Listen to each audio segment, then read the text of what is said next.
Hi, everyone. Welcome to this episode of the Latter-day Disciples podcast. I'm very excited to be joined by Cameron Mayer. Cameron was born in Texas, and his family moved to St. Louis, Missouri when he was just 12. He actually met his wife the same year in 7th grade, although he says she friend-zoned him all throughout high school. It wasn't until after his mission that he came back a little bit more mature, and that they started dating and were eventually married. Cameron served in the Salt Lake City West Mission Spanish speaking from 2016 to 2018. He came home and studied psychology at BYU. He just graduated in April. And Cameron and his wife, Mikayla, have been married for about 2.5 years now. They just recently moved back to St. Louis a month ago, and he has begun a job marketing for a Lasik eye doctor. Cameron says that he's always had a love for the gospel and the search for truth. In his experience, nothing has been sweeter or more fulfilling. And Cameron says he's found no greater treasure trove of truth than in the restored gospel. Cameron says, the more I've exercised diligence in coming to understand the mysteries of God and who he is, the greater depth and beauty I've found. The gospel, truth really, is inexhaustible. And what's more is that truth isn't just an abstract thing, but a living person. The Lord Jesus literally is the truth. And as you come to know it, you are really coming to know him. There is nothing sweeter than that. I love that testimony. It's absolutely beautiful. Cameron is also the host of the Cause of Zion podcast, which he says is geared to all those seeking for truth, whether you might be struggling with some of your understandings and testimonies of the restored gospel, or if you have a deep and abiding passion for gospel truths and are ready to dig deeper. His goal is to convey the beauty of the gospel and to reawaken faith for all of his listeners. Cameron, thank you so much for joining us today. Thanks for having me, Megan. It is a pleasure to be here. Absolutely. So, a little bit of background for our guest, because I think that this is kind of interesting. Cameron and I actually had prepared to talk about a completely different topic, and then I sprung on him last minute that I wanted to talk about something completely other. So, thank you, Cameron, for your flexibility. But I want to talk a little bit today about discipleship for us younger generations. You know, I am a young millennial. I guess you could say I'm kind of on the lower end of that time frame for that generation. Cameron is an older Gen Z.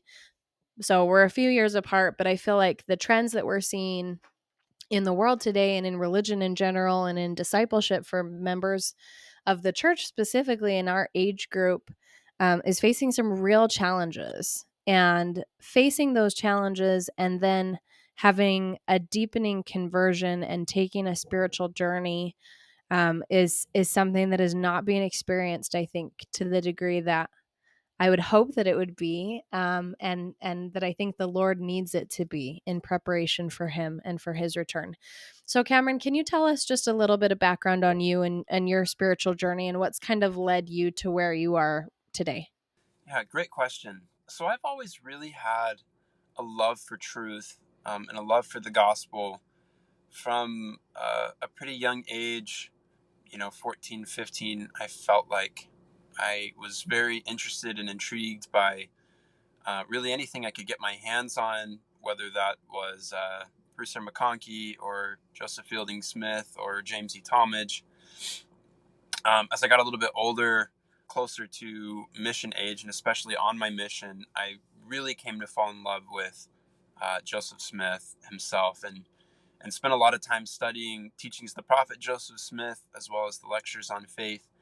And that really started to open up the scriptures and the gospel to me in an entirely new way. Um, Avraham Gileadi, who you've referenced before, has said that coming to coming to learn and understand Isaiah is, for a lot of people, can be like a reconversion to the gospel. And that's exactly how I felt. I've gone through a few of those now, I guess, but that's exactly how I felt when I was really awakened to the teachings and the message that the prophet Joseph was conveying and declaring. And so once I caught that vision, it's like everything became new, and I totally fell in love with everything that I had all over again. Hmm. So beautiful. I love that it started with just studying modern prophets. And obviously the scriptures being a big part of that too. I've found that as well. As the more that I study and learn, the more I come back to Joseph Smith, and my testimony of him as a prophet has really been reinforced. Definitely relate to the Isaiah reference as well, and that idea of reconversion. Tell me a little bit about your interest in the last days. You know, your podcast has a heavy emphasis on last days topics and uncovering scriptural patterns related to the last days. Do you feel like an interest in this topic is kind of part of the thing that initiated you on this spiritual journey, or was it more ancillary than that? Well, I think all truth can be circumscribed together ultimately. And so it's hard to talk about one aspect without talking about another. Because we live in the last days, and immediately, especially if you're born into an LDS family, you're coming to learn the gospel in a latter day context, quite literally. And so there's an expectation there and a baseline assumption or belief that the gospel we're learning fits inside of this larger framework that is important to understand. And I think that's something that a lot of religion and Christianity has sort of, well, I don't want to say a lot have lost sight of that, but I don't think that for the average Christian or American that's necessarily a context that they're resonating with in the same day. Expecting that not only do we have an expectation that these things are going to be fulfilled, but that we're playing an active part in bringing that about. Mhm. If that makes sense, because there have been people from the time of Christ that have believed that he would come back in their generation. Mhm. But what's really different about uh, what came through Joseph Smith in the restored gospel is that it's sort of a sign and a signal and an invitation to participate in what the Lord is doing in the last days in order to bring about his second coming and to be the force in the world that prepares the children of men for that. I love that as like a mission statement for the gospel and why the gospel exists, which I think is something that we don't honestly think about very much. I mean, I think that we understand that it's about salvation in an eternal context, and it's about happiness, hopefully in a short-term context, or we at least water it down to that. But yeah, looking at it as this is the restoration of the gospel is the preparatory work for the Lord to fulfill his covenants in preparation for and in culmination with his second coming. That's such a beautiful way to say that. Thank you. Yeah, absolutely. I 100% agree. Something that has been a huge paradigm shift that I've made, I guess is how I would say it, that has rippled outward and affected every way or everything that I understand about the gospel is this idea that the gospel isn't about dying and going to heaven and trying to get to heaven per se, but it's about bringing heaven down to earth. And when you go back to Genesis from the beginning and you start reading it with that perspective, then everything starts to fall into place and make sense. And so really what we're looking at and looking forward to is the restoration of heaven in its fullness to the earth. And that's what the cause of Zion ultimately is and ultimately is all about. And so everything in the gospel points to that end. The gospel of Jesus Christ, as it pertains to individuals, is about this personal ascension in becoming more and more of a celestial person, so that when you have a community of celestial people, heaven or celestial glory or celestial kingdom is just the natural consequence. Hmm. Yeah, that's such a powerful perspective. One thing that I feel like you touched on that was a little bit of a different experience for me growing up is that I feel like my gospel upbringing ended up being really compartmentalized. Like you talked about how truth can be circumscribed into one great whole, which is certainly the case. But I think that sometimes we look at things, especially ancient patterns and scripture, through the lens of the way that we're taught in school, which is this is a history book and it has some things that you need to know in it. But mostly it's going to be irrelevant for your life. And I'm afraid that we take kind of a similar approach to reading the scriptures sometimes. Like we read the Bible and we're like, well, this has some good morals in it. It has some good principles. I can see how God was working with those people. But then we don't take the next step, which is, how is, like, can I experience something that these people experienced? Would God still work with me the same way? And would I respond differently? Is another question, because the scriptures really are a pretty consistent record of humanity failing to rise to that occasion, right? And to become celestial people. So how do you feel like that applies to us today, and what are kind of some steps that we can take to help have the perspective, I guess, like in the scriptures, to us more directly, even going beyond, because I feel like this is the first step, a lot of times, in taking a spiritual journey, is realizing that there's more. It's not just a story with good moral truths in it. There is immediate applicability in everything that's included in the Word of God. You know, something that I've been meditating on for the last, I guess, 7 or 8 months now, has been the importance in distinguishing a Greek or a Gentile perspective and a Hebrew perspective or Mm. worldview.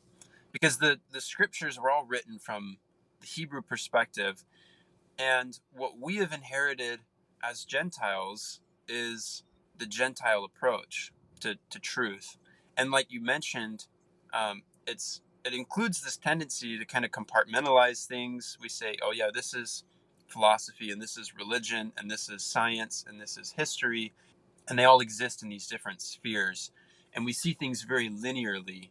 And so the Greek or the Gentile worldview would say history from the beginning to now has been an upward progression where we're building, one layer at a time. We're getting better than the last generation. And that ends up being a really short sighted point of view and way of looking at things, because every generation that has really believed that has been the one in this larger pattern that ends up bringing about the fall of that civilization. Right. So when we aren't exercising diligence as a people, individually or collectively, to understand the scriptures on their own terms, then naturally we're going to get pulled back into the current of the culture that we're living in, which is a Gentile culture. And so our approach to scriptures, like you mentioned, is going to be the same way that we approach everything else. And if you persist with that long enough, then eventually the scriptures are going to seem really either arbitrary or outdated, Yes. um, not relevant. Mm-hmm. Uh, if you persist in that long enough, then you'll start to feel like the scriptures, the gospel, really doesn't have anything to offer, because it's sort of just archaic. Right. And that's really a shame, because there's so much more there than we realize, but it just doesn't appear that way when we are looking at things through the lens that we've inherited as Gentiles. Mm-hmm. And so step one, I think, is really, it starts with individuals who are willing to listen, that have a desire for truth, and are willing to come to the scriptures on their own terms and really understand them and understand their own context, and start to dial themselves in, or tune themselves to that frequency, as opposed to our Western worldview, if Mm-hmm. that makes sense. And Yeah. as more and more of us start to do that and uncover the depth and the meaning and the beauty of the gospel, Mm-hmm. um, it will naturally start to flow outwards, I believe. Mm-hmm. Yeah, that's really beautiful. And we learn these things in the scriptures, right? But I think you're right. Our understanding of how to learn truth is so linear. And we know that God's not. God's circular. And so the patterns that we see in the scriptures, it's an upward spiral and it repeats itself. And I think even just having that understanding alone adds so much light and truth. I want to go back to what you were saying, about generations, and how, yeah, we do have this, um I would call it an iniquitous inheritance, probably, of pride, that each generation is better than the previous generations. Obviously, this is a broad generalization, not speaking to individual humility at all. Um, but how do you see that in the context of the modern day? Do you feel like we're still seeing that pattern, and where do you feel like that's leading us, based on your observations? Yeah, absolutely, we do.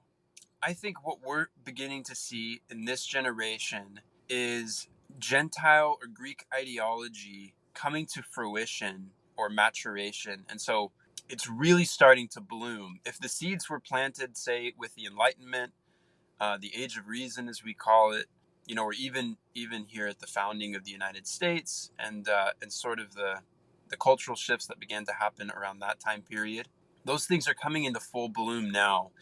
And and so in our generation, what we're seeing at a rate that is totally unprecedented, that we haven't seen before, is greater depression, greater anxiety, greater aimlessness and hopelessness, greater despair and anger, and I think proclivity to violence is amping up, really in ways that we haven't seen before. What the Lord is inviting us into by presenting us with the gospel in these latter days, and with the Book of Mormon especially, is to step out of the inevitable train wreck that we are on, that just leads to suffering and misery, and to come and try things His way. What we're experiencing is the culmination, really, of where these ideas and belief systems that the world has offered us take us. They get us lots of material things. The material wealth and technology that we enjoy, the advancements in medicine that we've made, um, we have in an abundance that no generation has ever had prior to us. And yet at the same time, you see this thing happening where, whereas those things are on the rise, our foundation is being cut out from underneath us. And so, really, that's the pattern of the great and spacious building. We're taking away the very thing that will allow us to move any further forward. And by and large, I don't think that those from a secular perspective notice that. Mm. Um, we we tend to play it off in other ways, and we'll say, "Oh, these are issues that either we're just starting to really understand, and they've always been there," um, and so we create lots of alternative quote unquote solutions that really just put a band-aid on the issue, and are treating the symptoms rather than the deeper root causes. Mm. And so that that really seals the deal once you start to do that. Um, Yeah, I totally agree. Well, and because the root causes are sin, right? Like that is the root cause of almost any societal issue. And it could be also iniquity, so generational sins that occurred centuries ago that we've inherited that we might not even realize are sins. yeah, this awful feedback loop that in DNC 93, the Lord says that the adversary takes away light and truth by wickedness and wicked traditions, the traditions of the fathers, and Mhm. those two feed into each other. So as you have twisted beliefs, or wicked traditions, those are going to lead to sin and generational iniquity. It will further alienate you from your ability to discern the truth, because truth isn't, it's not just an idea, but it's really a state of being, and it's action. Mm. And so the less that you are living truthfully, the less you're going to be able to understand truth. And so it creates this downward spiral. And I think that's what we're starting to see in larger and larger waves. Yeah, so true. I love that feedback loop that you talked about. That's so revealing. And you know what? Something that I feel like is a trend that I see in our generation, our both of our generations, is that we are trying to uncover some of the iniquities that we've inherited. And I like even in the church, I feel like there's this proclivity to be more discerning about trends and especially cultural things in the church that we've inherited, that we are going back and saying these are not good. And I think that we're probably 50-50. Like, I think some things we say are not good because we're so used to the world and how the world does things. And I think some things we say are not good because they really are not good. And we've inherited ways of doing things that are not sufficient. I'm thinking about some things in the church, like there was a recent article about some situations of abuse and how they were dealt with through ecclesiastical leaders. And I think that it's true that there's a lot more that could have been done, and the process wasn't perfect.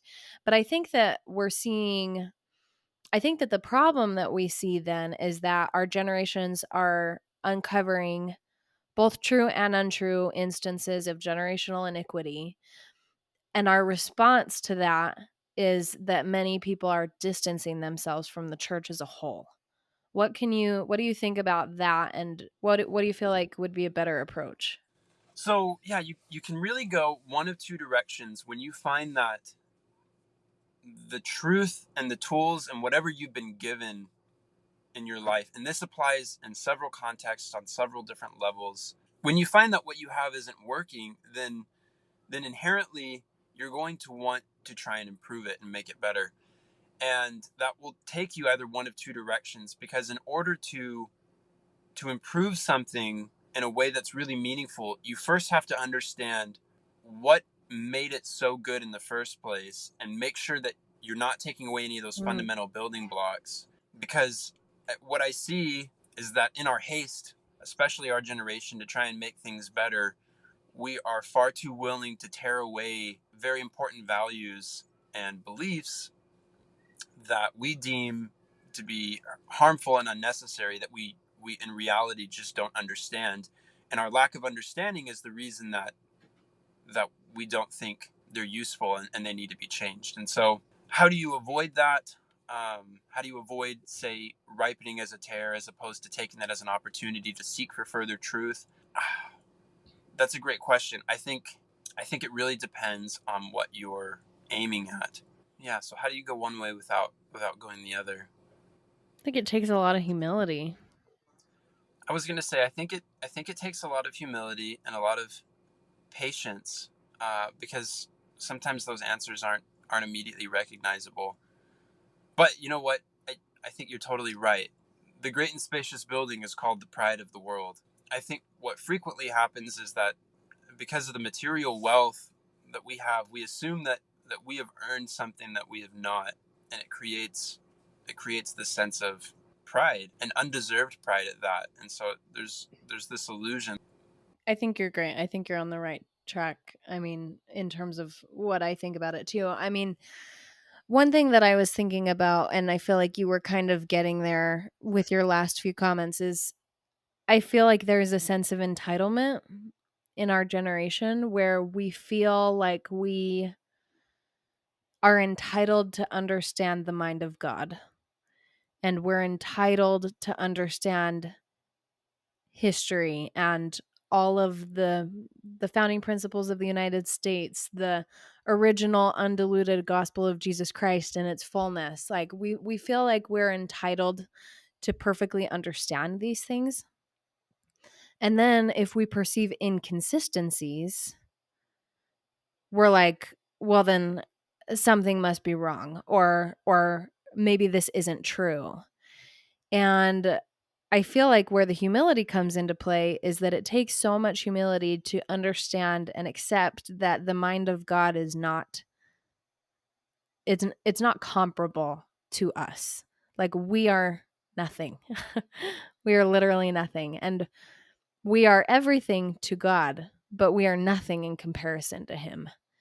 And what he understands and what he sees is so I mean it's all encompassing, and it's perfect, and it's in perfect context, and it's nuanced, and it's individualized, and it's also collective. Like I mean it's everything. And we just don't see that way. We can't see that way. We don't understand history. History has been rewritten so many times. There's been so much lost in translation. And yet we try to look back on history and make judgment calls about what people were or were not doing.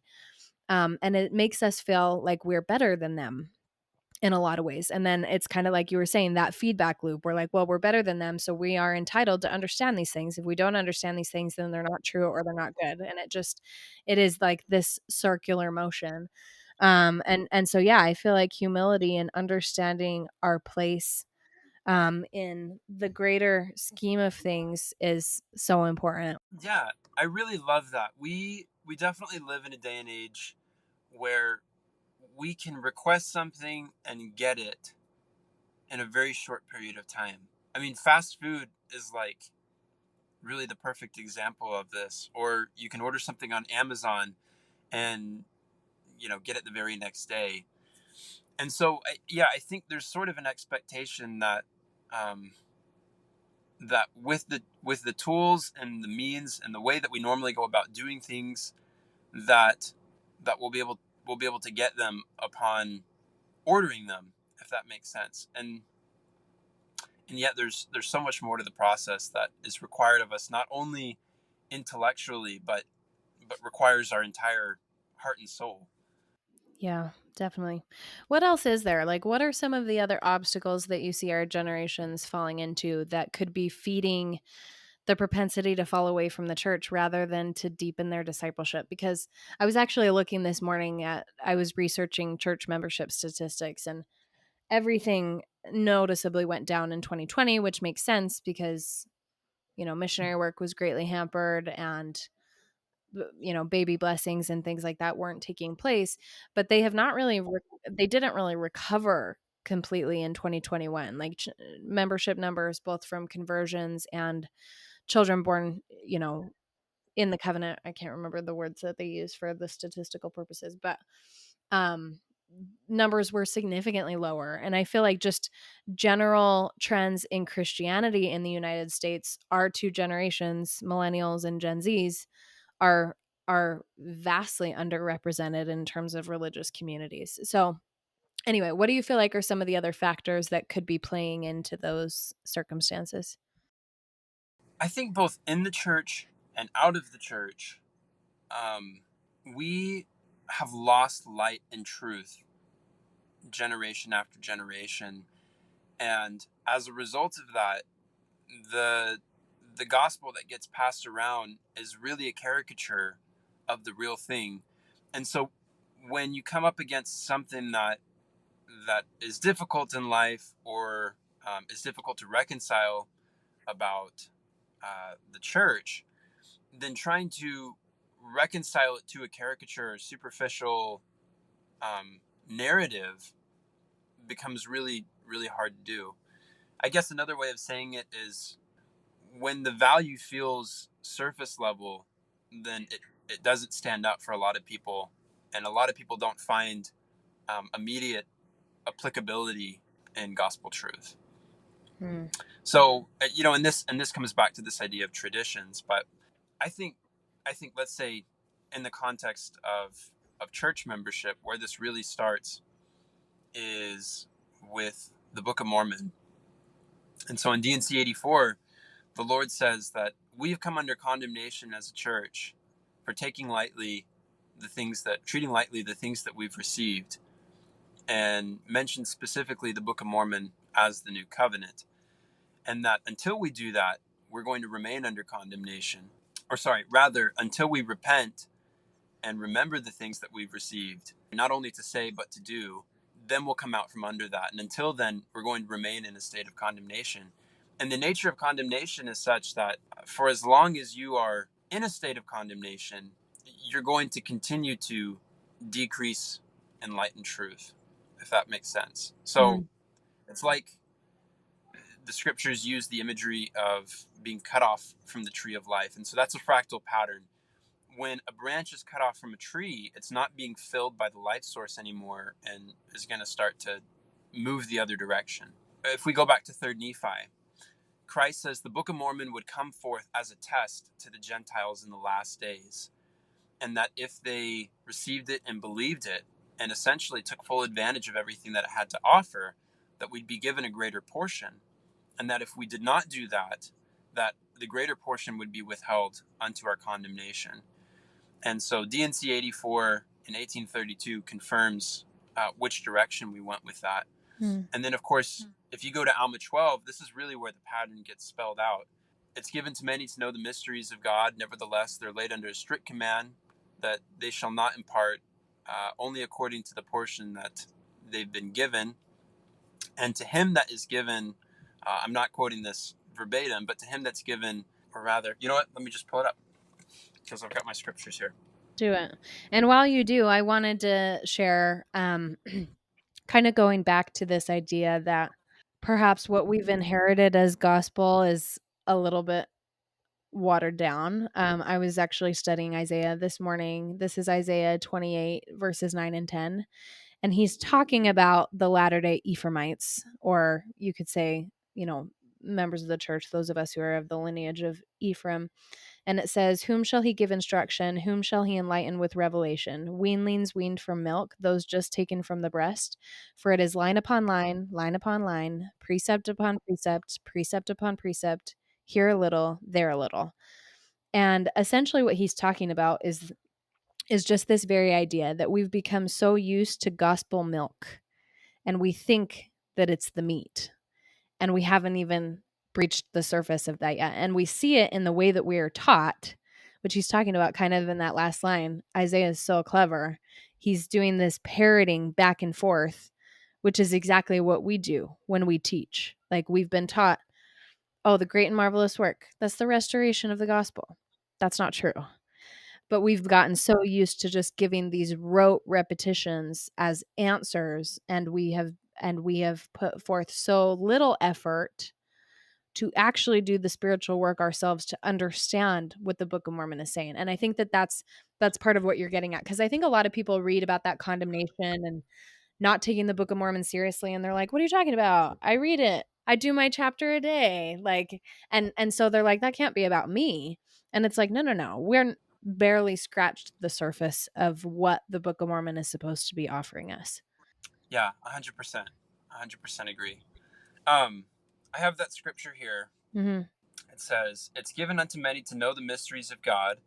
Nevertheless, they are laid under a strict command that they shall not impart, only according to the portion of his word which he doth grant unto the children of men, according to the heed and diligence which they give unto him." So those two things are key, and maybe we can come back to that in a second. Mhm. "And therefore, he that will harden his heart, the same receiveth the lesser portion of the word. And he that will not harden his heart, to him is given the greater portion of the word, until it is given unto him to know the mysteries of God, until he know them in full. And they that will harden their hearts, to them is given the lesser portion of the word, until they know nothing concerning his mysteries.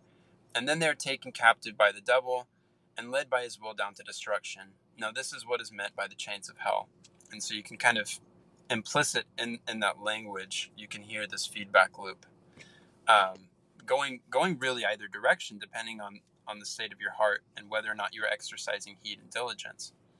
So this pattern applies in lots of different ways. One example that we think of immediately, let me go back. This pattern applies in lots of different ways, and one example that we can see this in right off the bat is the children of Israel and Moses. So Moses is inviting the children of Israel to come up into God's presence and to be a part of this order that essentially resembles the city of Enoch. And they reject the offer out of fear and sensing their own sin and iniquity.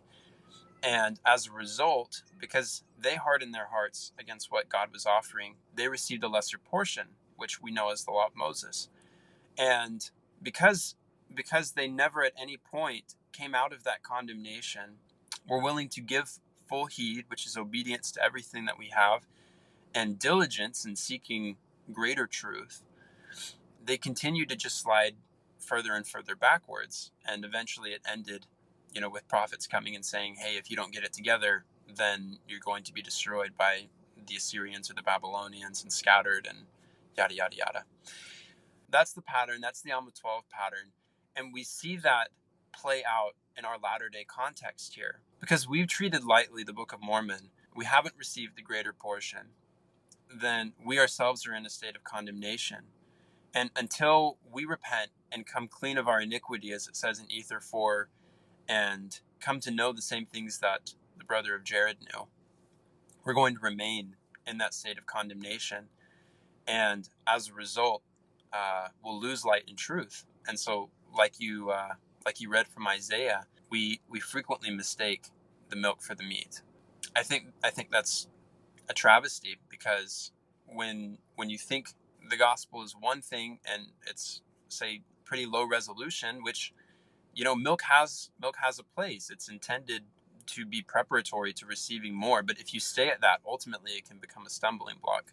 We're not intended or designed to stay on the milk diet our entire lives, right? Stick to nothing but milk. That ultimately isn't sustainable. I think that's one issue on our end. And as our generation is coming up against the opposition of real life and the issues that the world is creating for itself, when we turn to the gospel in hopes of finding the kind of truth that will ground us and give us meaning, and we can't find it, then I think that's where that tendency starts to come from. I don't know if I articulated that very clearly. No, I think I get what you're saying, and I was kind of going to ask you about this anyway. Is I think that there needs to be a distinction sometimes made between the gospel and the church, because sometimes we conflate the two and we say that they're both absolutely the same. They're both necessary, they're both inspired, but the church as an organization has more imperfections than the gospel of Jesus Christ in its purity, obviously. I guess I just bring that up because, as we're talking about these things, these challenges, these ways that our generations, things that we have inherited that most of us are probably completely unaware that, like, oh, these are real issues that I'm kind of contributing to. I didn't even know. It sounds really heavy, and it sounds really challenging to try to think in a different way, to study in a different way, to repent of things that we have inherited. And our generation is already so predisposed to things like mental illness and struggling with perfectionism. Like, how do we find the balance between those things is something that I come to ask myself, and particularly when it comes to how do you respond when you see things in the church that are challenging to you. And again, that's I guess that's why I was saying that making a distinction between the church and the gospel is so important, because you might not like policy and there might be procedures in the church that don't resonate with you as true, but where else are you going to go for the gospel? As far as mental illness and perfectionism goes, and this weight that we've heaped upon ourselves as a generation, to the extent that there's bad fruit that's reflective of um, of false principles, right? And so this is part of the paradox of the chains of hell, is that the less truth you have, the more in bondage you're going to feel, like the less Mm. agency you're going to feel like you have. And as you grow in truth, you grow in agency until eventually you grow into something akin to what God is. And God is the being with the most agency and the most power, because he has the most light and truth. Of course, on the other end, the common example that I think people refer to is like a drug addict who feels so subject to their external circumstances. They feel like they're more of an object to be acted upon rather than an agent to act. I'd say step number one is realizing that to the extent that we feel like we have beliefs that aren't working or that weigh us down and deplete us rather than renew us and fill us with energy, that's a symptom that we have false beliefs that need to be addressed. And I've Mm. found more often than not, gaining greater truth isn't so much a process of learning things I didn't know before, but very frequently is unlearning things that I thought were true that were in fact wrong, Mm. if that makes sense. And obviously both of those things are going to be variables in the equation, depending on on the circumstance and the specific belief in question. But I would say that's the very first step. If you, I mean, perfectionism. So that's an interesting place to start, and I think that's probably worthy of its own discussion. Mm. But that's really reflective of a false belief that we hold internally, and some of these things are subconscious.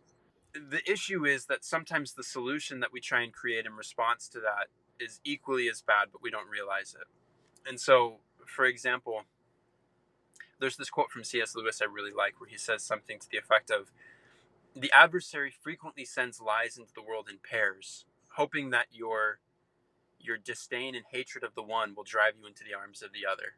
Mm. Something like that. And so, so there's this false dichotomy that gets created when we have a false belief. So frequently, something that I hear is, the Lord doesn't expect us to be perfect. He just wants us to do our best.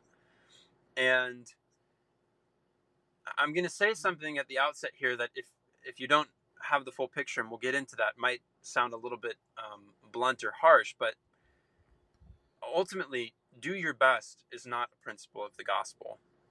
But the issue here isn't about doing. It's the fact that we're framing this from the outset in an entirely wrong way.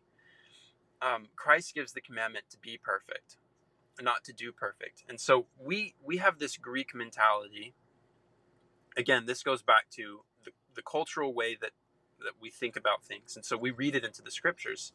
We have this Greek mentality. We look at the word perfect and we think flawless. Like, you get up and you give a performance, you dance, you sing, you play an instrument.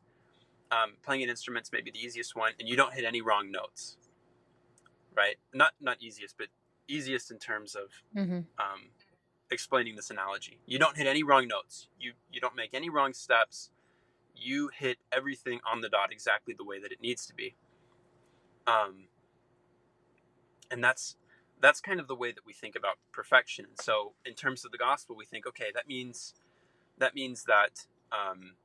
there is this piece that I have to play. There are these things that I have to do and not do, and I have to try and hit every note here and not get any wrong. And that's what perfection is. And so people find that after trying to do that over and over and over again, and trying to like just make their flesh conform to what they want it to do, that it doesn't work, they get frustrated, and then we come up with this pseudo solution, which is, the Lord doesn't want us to be perfect. He just wants us to try our best. And that's a false dichotomy. Mm. The more correct way of thinking about truth, or sorry, not truth, perfection from a Hebrew perspective or context, is this idea of a tree coming into maturity and bearing fruit. So to a Hebrew, that's what the idea of perfection is. It's when something grows to fill the measure of its creation. Mm. And a perfect tree, if you will bear fruit as a natural consequence of what it is. A sapling or a seed isn't going to be able to bear fruit no matter how hard it tries to will itself to do that. As Moroni puts it, a filthy fountain or a dirty fountain won't ever be able to bring forth pure water. It's just contrary to its nature. And so, to switch over to our Greek mindset, like, we have to understand at the outset that because of the fall, we have become carnal, sensual, and devilish. And our desires point us in a direction that that it doesn't serve us ultimately. And so trying to beat our desires and our flesh into submission when that goes contrary to its nature will always fail every time. The beauty of the gospel of Jesus Christ is that as we turn to him, and this is, a really condensed way of putting this, as we turn to him, as we come to him, we're intended to be transformed into something, right? This is like what we talked about earlier, becoming a celestial person. Christ intends to change us from the inside out. And that's this idea of being born again and being sanctified to the point that our very desires, our very nature changes, so that living the way that God does is something that is just natural. It's like a part of who we are. It's not something that we're fighting against ourselves to do, if that makes sense. So there really is power and beauty in the gospel, because that kind of transformation through his grace is attainable. And what we ultimately find in the scriptures is that charity is what it means to have or to be perfect. When you are possessed of charity and you're filled with the love of God, everything else in your behavior is going to fall into place in a godly way, if that makes sense. So as we're I coming to him and we're petitioning him for his grace, and we're repenting and giving over our will to him and seeking to be filled with his truth, which is his word, then we'll be filled with his love until eventually, I mean, this is like Alma says, we plant the seed, which is the word of God in ourselves, and then it grows up to be this perfect tree that's bearing the fruit of the tree of life, which is the love of God. And so that's sort of the pattern. That's in a really crash course, condensed way, sort of addressing some of these beliefs that we have that aren't serving us, and we don't even necessarily realize it. Mm-mm. No, that's so beautiful. Gosh, I love that imagery of perfection as a process. I think that is so telling, and it's submitting yourself to God, allowing Him to transform you into who He wants you to be, and that's doable.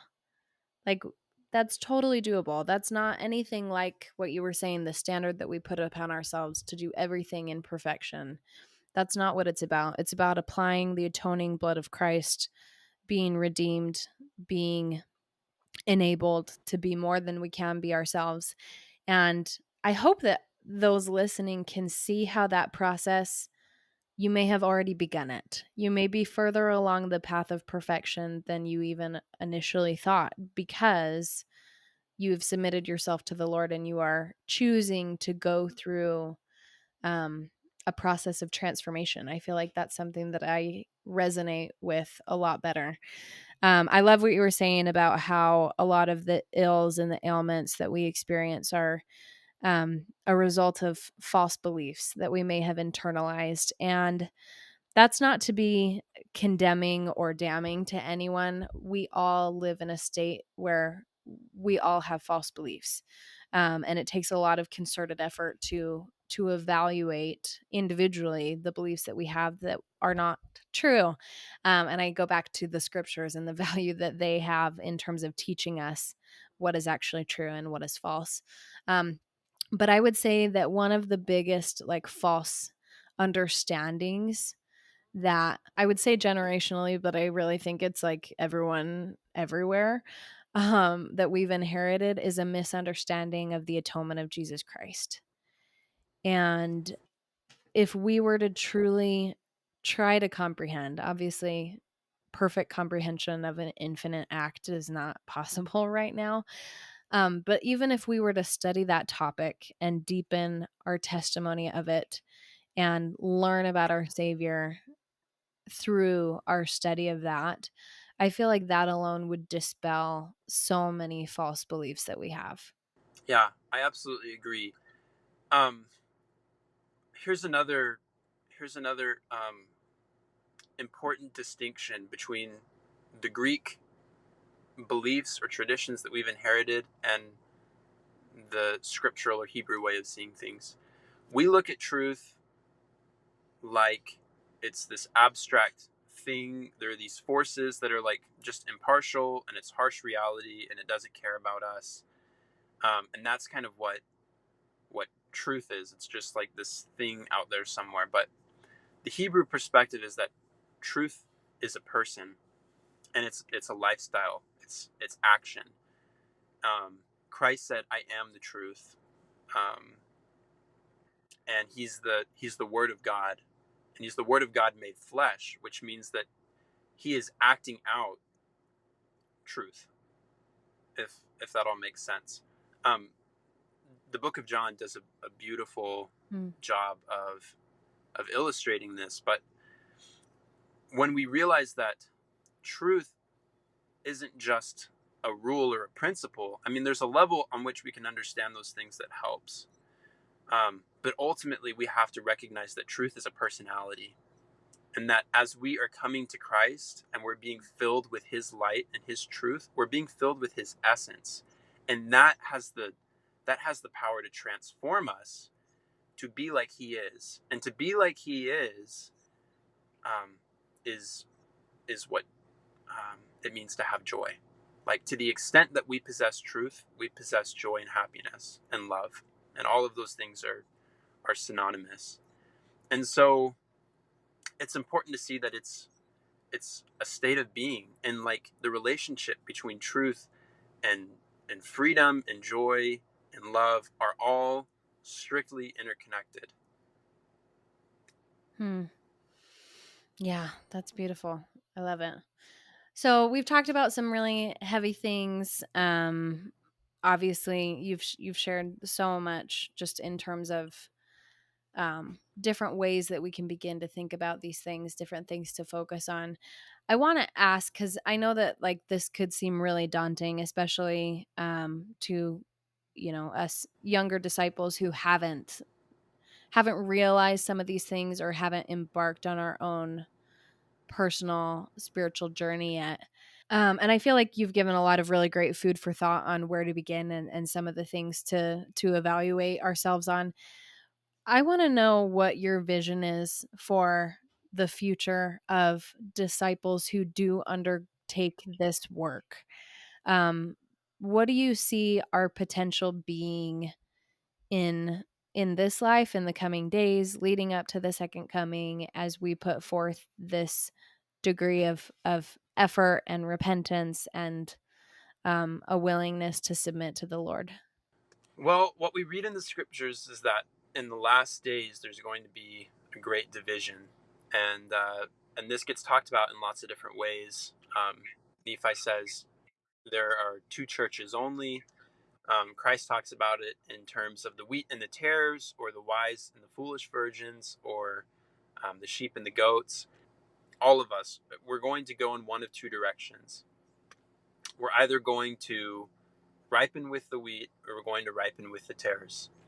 And what we find, and this is a pattern in the scriptures as well, is that the ripening of the tares is actually something that propels the wheat to ripen as well. And the reason is because it creates greater opposition. This is what we read in Helaman 3, that as the wicked became more wicked and they started to persecute those who were the humble followers of Christ, that as they turned to the Lord and continued to humble himself before him, that they were sanctified by that as a result, and it pushed them further the other direction. Now, I guess this is sort of a roundabout way of answering what you were asking. But where this takes us eventually, for those who are willing to exercise heed and diligence, which means we give our entire will over to God, as far as we understand it, according to the portion of light that we've received. And he speaks to us through our conscience, through his spirit. As we yield ourselves to that, and then we exercise diligence, which means we're seeking further truth, we're coming to him, and obviously part of that is going to be seeking to rid ourselves of our false traditions. The result is that we eventually know the mysteries of God in full. And what that means in our latter-day context, to circle all the way back to the beginning here, is that we have the potential in this generation to um, rise up and be the means by which the Lord fulfills his covenants to not only the house of Israel, but everyone to whom he has ever made promises, going all the way back to Adam, to establish Zion and to restore heaven on earth, and to become that society and people uh, through which this is all brought about. This is the culmination of the restoration, and it's the culmination of the gospel of Jesus Christ, and it's the culmination of this entire story of creation. And it's so exciting. I can't even wrap my head around it sometimes, how privileged we are to live in the generation that we do. I love that. I love that vision, and I hope that that's, that's part of what this podcast tries to inspire, is this vision of what we can become, because we get so I think about President Nelson and the response he gave to his granddaughter-in-law, I think it was, when she was so caught up and so flustered by worldly circumstances and her life and the direction that it was headed, and the one word that he said to her was myopic. And she was so devastated by that. But you know what? I see it all the time, is that we are myopic. We are so short-sighted. We're so blind spiritually, and we fail to see the eternal perspective of things, certainly, but we also fail to see the blessings that the Lord wants to give us if we're willing to follow him. Like, we get so fixated on the things that we'd have to give up. Like, oh, I couldn't enjoy these worldly things that I find pleasure and joy in, or I I would feel lonely, which is very real. I think Sure. when you feel a spiritual journey, I'd be alone. I'll lose friends, I'll lose family. Like, we get so fixated on the things that the Lord is asking us to sacrifice to him, and we fail to see exactly what you were saying, which is he's asking us to sacrifice so that he can make us instruments in his hands to fulfill promises that he's made for millennia. What better thing could we possibly be a part of? I can't imagine. Like, is there any worldly achievement that we could possibly have that could compare to that? No. Like, it's just so mind-blowingly beautiful, and I think that capturing that vision is so important, because if you understand that, then it becomes so much easier to sacrifice and to submit. Right. We realize that, and this is what faith ultimately means. It's trusting God and realizing that sacrifice really really isn't giving something up. It's not a loss. It is always a gain. But it's Mhm. trusting him enough that knowing that by making the exchange, um, he's going to bless us in greater quantities and degrees. I know that it can be daunting, like you've said. It can be scary to have to contend with these parts of yourself um, that maybe you don't want to change. We all have sacred cows and lines in the sand, idols, and we want to hold on to those things because we find some comfort in them. But what exercising faith means is trusting that what God is trying to offer is going to fill you with greater joy, and that the things that we're holding on to are actually doing us a greater disservice than we realize. And I think when we can really capture that we can start exercising faith in a way that is transformative. Yeah, absolutely. Well, thank you. Thank you so much for sharing your thoughts. You're very, very wise. I hope that we inspire hope in older generations, other people who are on these spiritual journeys, just to know that there are people like you who are aware and very thoughtful, and who are undergoing, putting in the effort to become something greater. So, thank you so much. Thank you, Megan. It's been great talking with you. Thank you very much for having me.